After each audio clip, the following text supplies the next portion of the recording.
বজ্র হনুমান মারুতি। সেজন্য এই নাগ বালকটির কারণেও যে কোনো প্রকার সংকট উৎপন্ন হতে পারে। সেই কারণেই ওকে সুড়ঙ্গের মধ্যে দিব্য বালকটিকে দেখার জন্য যাওয়ার অনুমতি দেওয়াটা অনুচিত হচ্ছে।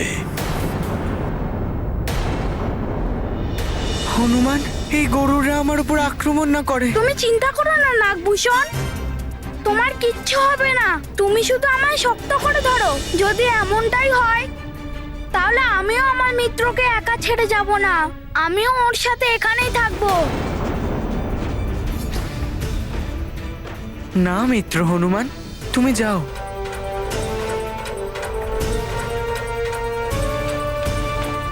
আমার এটা জেনে খুব ভালো লাগছে হনুমান, যে তোমার কাছে তোমার মিত্রের সুরক্ষাই সর্বোপরি। তোমার মিত্র আমাদের সঙ্গেই যাবে। কিন্তু মহারাজ, এই নাগ বালকের কারণে যদি কোনো সংকট উৎপন্ন হয় সেক্ষেত্রে হনুমানই কিন্তু উত্তরদায়ী হবে। ঠিক আছে, যদি আমার মিত্রর জন্য কোনো সংকট হয় তাহলে তার জন্য একমাত্র আমি দায়ী। এবার ঠিক আছে তো চিত্রকেতু? আর কোনো আপত্তি নেই তো আপনার?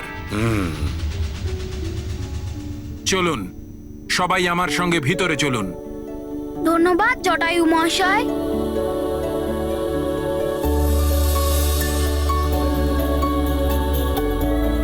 চলো মিত্র।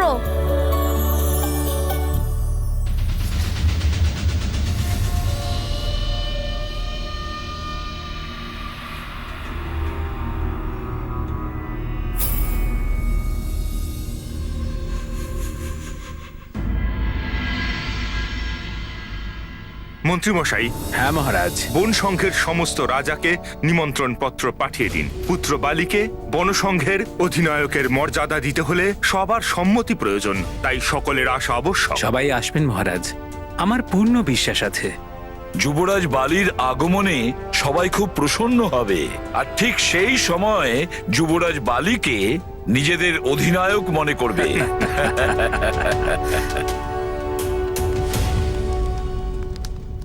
এখন পরিহাস করার সময় নয় দাদা।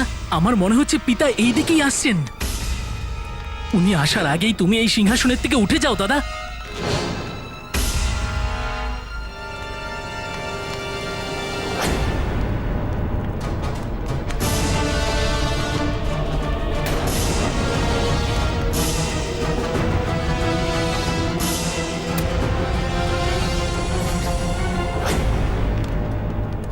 আরে বাহ, এই গরুর রাজ্যে এত বড় সুড়ঙ্গ!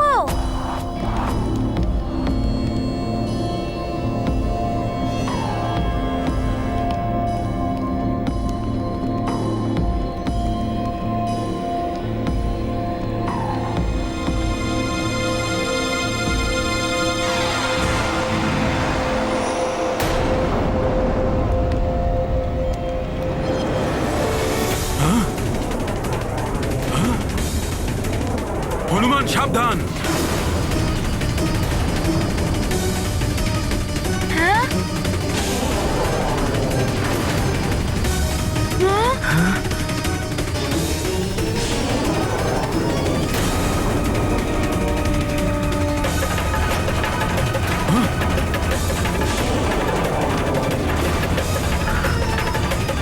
মিত্র সরে যাও!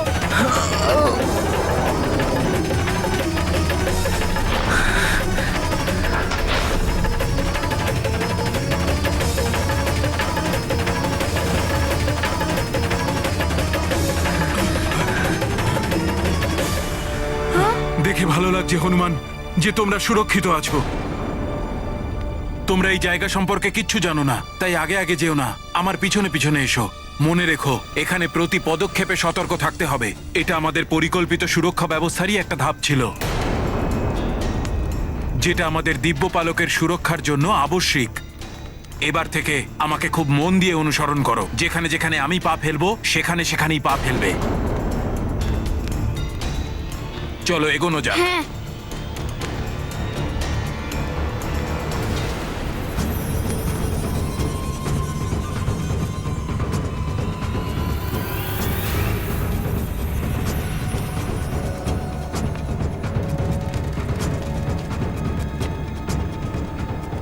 যুবরাজ, এ কি?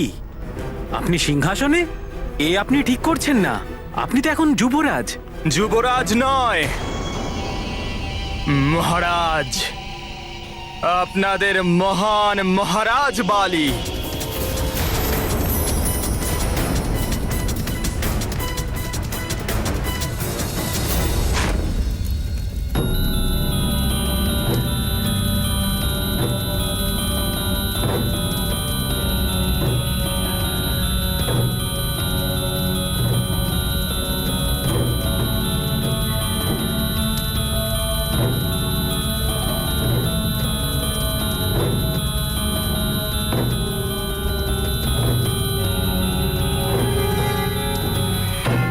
এ কেমন পরিহাস পুত্র বালি?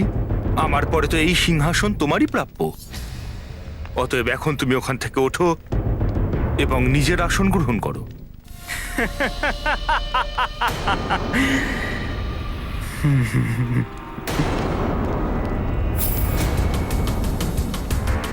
পিতাশ্রী, এটাই সর্বোত্তম স্থান এই মহান বালির জন্য। হ্যাঁ, আপনি অবশ্যই নিজের জন্য কোনো উপযুক্ত স্থান দেখে বসে পড়ুন। বালি,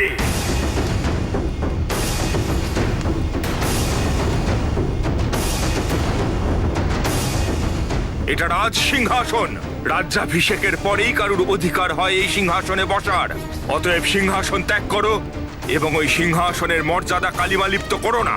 শক্তি আর বাহুবল দিয়েও রাজ সিংহাসন অর্জন করা যায় পিতাশ্রী। ব্যাস বালি, অনেক শুনেছি তোমার এই সব কথা। তুমি বোধহয় বুঝতে পারছো না এটা রাজদ্রোহিতা। অতএব সিংহাসন থেকে ওঠো, নচেত আমাকে কিন্তু রাজার অধিকার পালন করবার জন্য তোমাকে সাজা দিতে বাধ্য হব। পিতাশ্রী, ঝড়ের অতিরিক্ত গতিতে বৃক্ষ উপড়ে যায়, কিন্তু পর্বত নড়ে না। বালি সেই পর্বত,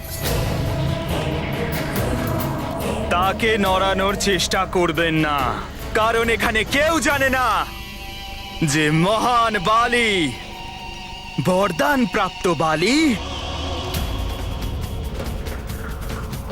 কি করতে পারে।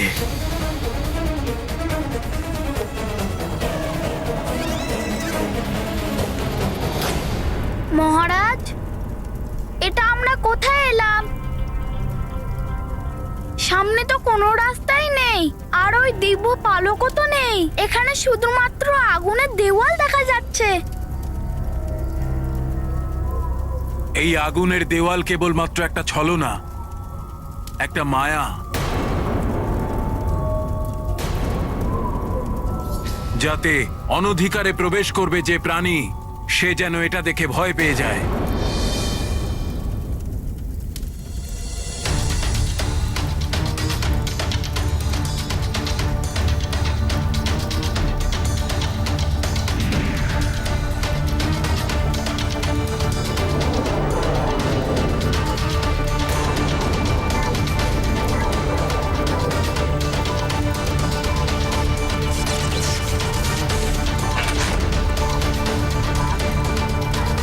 বাস্তবে তো এটা ওই দিব্য পালকের কাছে পৌঁছে দেওয়ার একটা দরজা।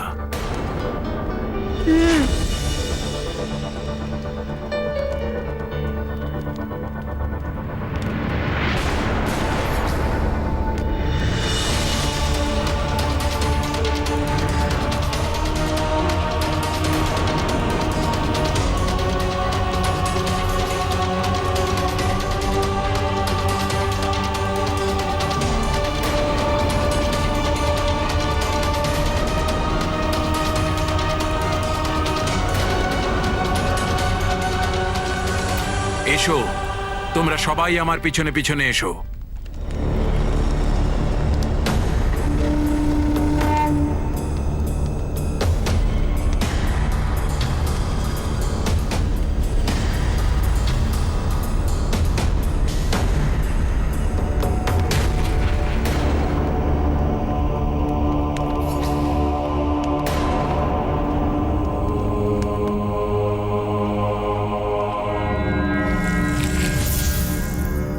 উনি আমাদের খগবিদ্যার মন্ত্রসিদ্ধ আচার্য হনুমান।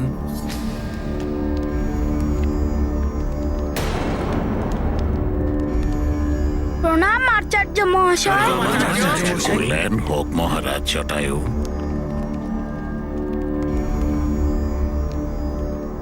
এই হলো আমাদের গরুরদের দিব্য শক্তি, আমাদের দিব্য পালক, যাকে 10 দিক আর 14টি বায়ুমণ্ডলের কেন্দ্রে স্থাপিত করা হয়েছে।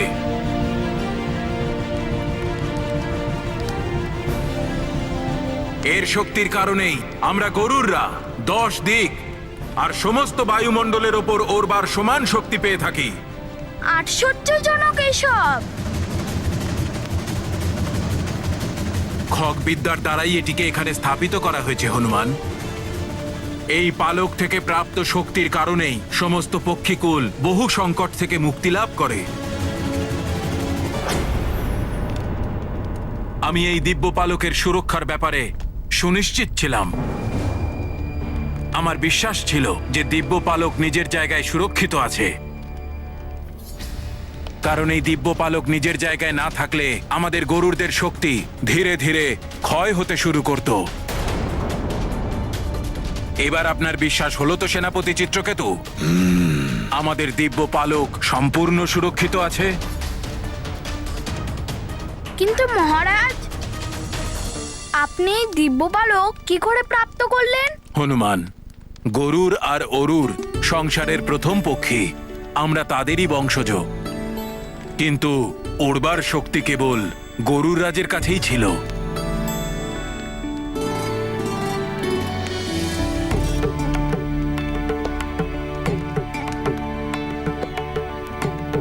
সেই জন্যই উনি আমাদের গরুরদের কল্যাণের জন্য ওনার এই দিব্য পালক আশীর্বাদ স্বরূপ আমাদের প্রদান করেছিলেন। অর্থাৎ এই দিব্য বালক যদি কারোর কাছে চলে যায়, তাহলে কি উনি ওড়ার শক্তি পেয়ে যাবেন? হ্যাঁ হনুমান,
এটা আবার কি?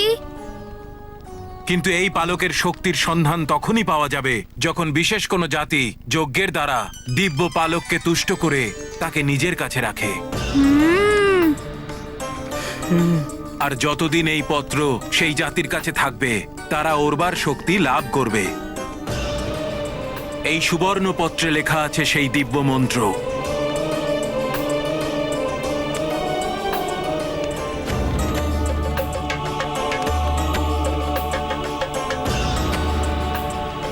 নিন রাজপুরোহিত মশাই, একে পুনরায় সুরক্ষিত স্থানে রেখে দিন।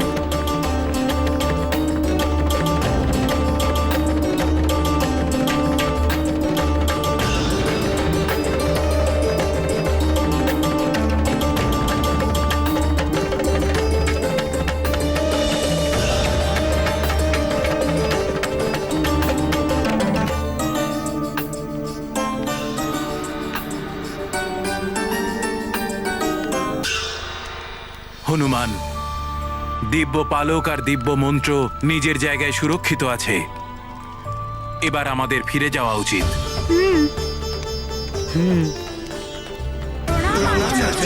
কল্যাণ হোক।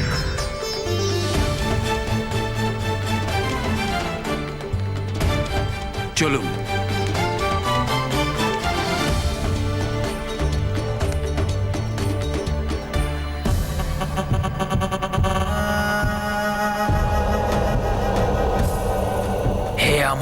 নাগবীরেরা, অতি দ্রুত গরুর রাজ্যের দিকে এগিয়ে চলো।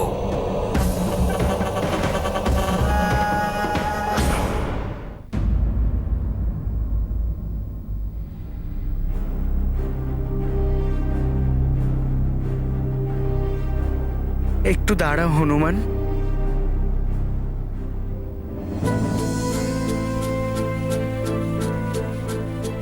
জটায়ু মহাশয়, এবার তো আপনি আশ্বস্ত যে নাগেদের মধ্যে কেউই দিব্যপালক চুরি করেনি। ওটা আপনাদের গুহায় রহস্যময় স্থানে সুরক্ষিত আছে। আর এমনিতেও কোনো নাগই এই স্থানের রহস্য সম্পর্কে পরিচিত নয়। এবার তো আপনি আমার পিতাশ্রী নাগরাজ পঞ্চফনাকে মুক্ত করে দিন। তুমি পুনরায় আমাদের মহারাজের উপর দোষারোপ করছো। এর জন্য তোমায় মৃত্যুদণ্ড দেওয়া হতে পারে।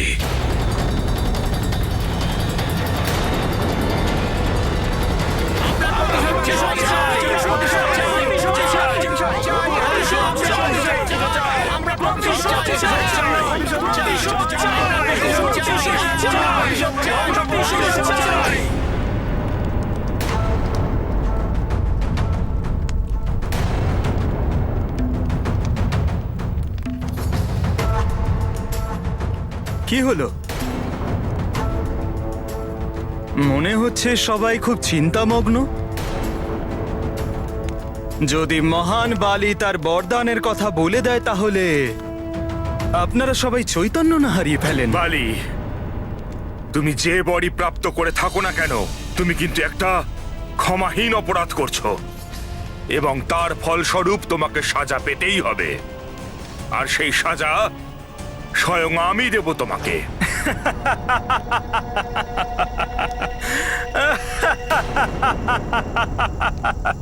কোন অধিকারে? এখন রাজা আমি বসে আছি কিষ্কিন্ধার রাজ সিংহাসনে। তাড়াতাড়ি মেনে নিন পিতাশ্রী যে আপনি এখন আর রাজা নেই। বালি পুত্র, তুমি তো এমন ছিলে না।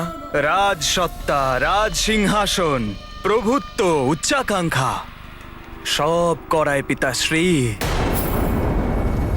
বালি দাদা, তুমি পিতাকে অপমান করছো। সুগ্রীব! ব্যাস বালি, আমার সহ্যের সমস্ত সীমা তুমি লঙ্ঘন করে ফেলেছ। তোমাকে তাই দণ্ড আমাকে দিতেই হবে।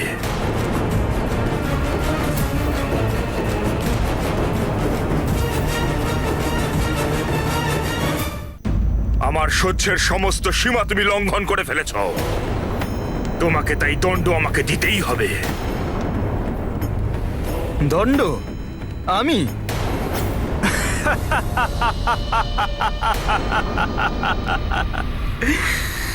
সূর্যকে প্রদীপ দিয়ে জ্বালানোর চেষ্টা করবেন আর কাঠ দিয়ে লোহাকে কাটার চেষ্টা করবেন। পিতাশ্রী, এই সৃষ্টিতে আর কেউ নেই যে এই মহান বালির সম্মুখে এসে যুদ্ধের সাহস দেখাবে।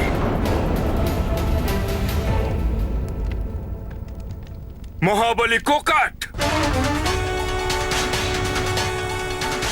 এরকম করবেন না পিতা।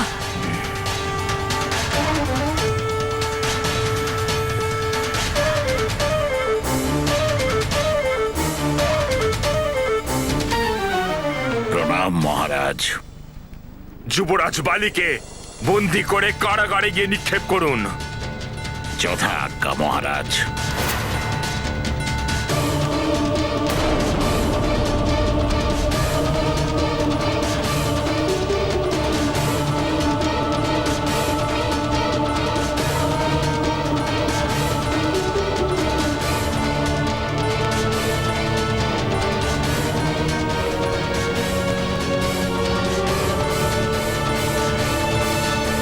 সেনাপতি মহাশয়, যদি আপনি শীঘ্রই মহারাজ পঞ্চফনাকে মুক্ত না করেন তাহলে সমস্ত নাগেরা আক্রমণ করবে।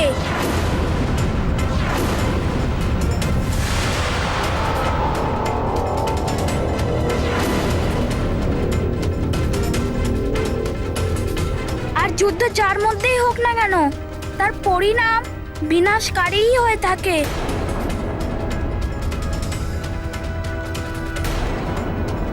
ব্যাস যথেষ্ট হয়েছে মহারাজ। এই নাগ বালক বারবার আপনার উপর দোষারোপ করে চলেছে। অন্য কেউ হতো তাহলে এতক্ষণে সে শেষ হয়ে যেত।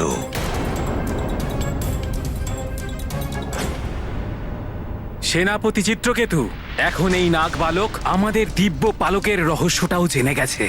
এখন এই নাগ বালককে আমরা গরুর সভায় নিয়ে যাব। হ্যাঁ মহারাজ, ওখানে সব গরু নির্ণয় করবে কে এই নাগ বালককে মুক্ত করা উচিত হবে কিনা।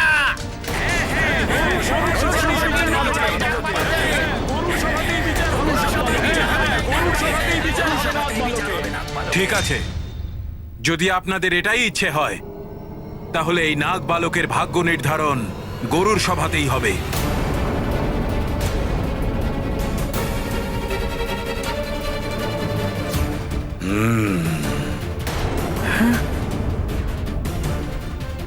জানি না এখন মিত্র নাগভূষণের সঙ্গে কি হতে চলেছে ওই সভাতে।